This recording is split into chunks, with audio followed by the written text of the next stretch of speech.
Deliberations in the murder trial of a black man shot and killed by a former Charleston, South Carolina police officer. They're going to continue on Monday after the jury told the judge that it could not come to a unanimous decision. Michael Slager, of course, is on trial for killing Walter Scott, but one juror is refusing to vote in favor of a conviction, writing a note to the judge saying, quote, "I will not change my mind," unquote. Now, authorities say Slager initially pulled Scott over for a taillight violation back in April when they say Scott bolted from his car.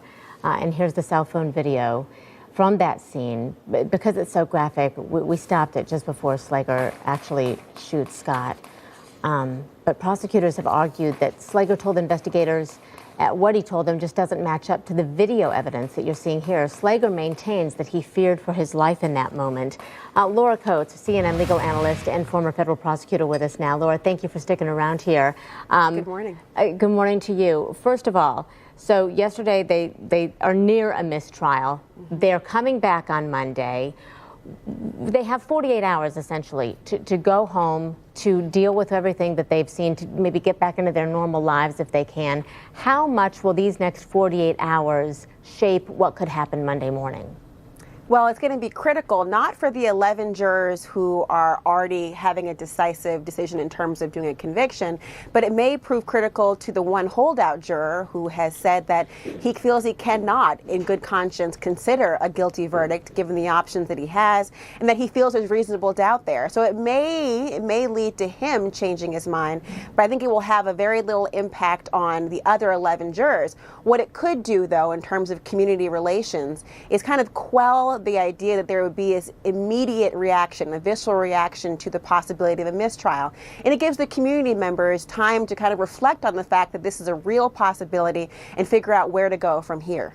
You know, a lot of people have watched that video and they don't understand how it's not a conviction.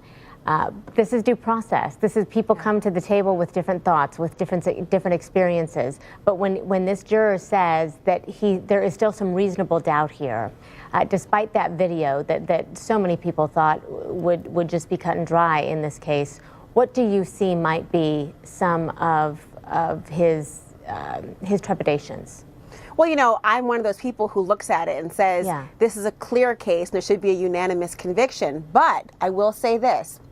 Reasonable doubt is something that every prosecutor dreads and every defense attorney clings to with the possibility. It only takes one person on a jury to be able to say, listen, there may not be enough evidence for me to beyond a reasonable doubt decide this person's guilty. But remember, the doubt has to be reasonable, not beyond all scintilla of evidence of guilt, but it has to be beyond a reasonable doubt.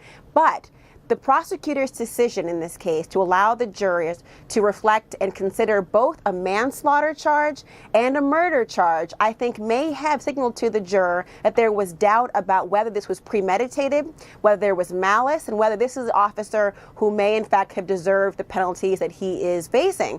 I think that strategic decision may have contributed to this juror feeling like his hands were tied. Having said that, I don't think that any reasonable juror could look at this videotape and hear the testimony of the officer and find that there is something that, you know, any questions that are unanswered.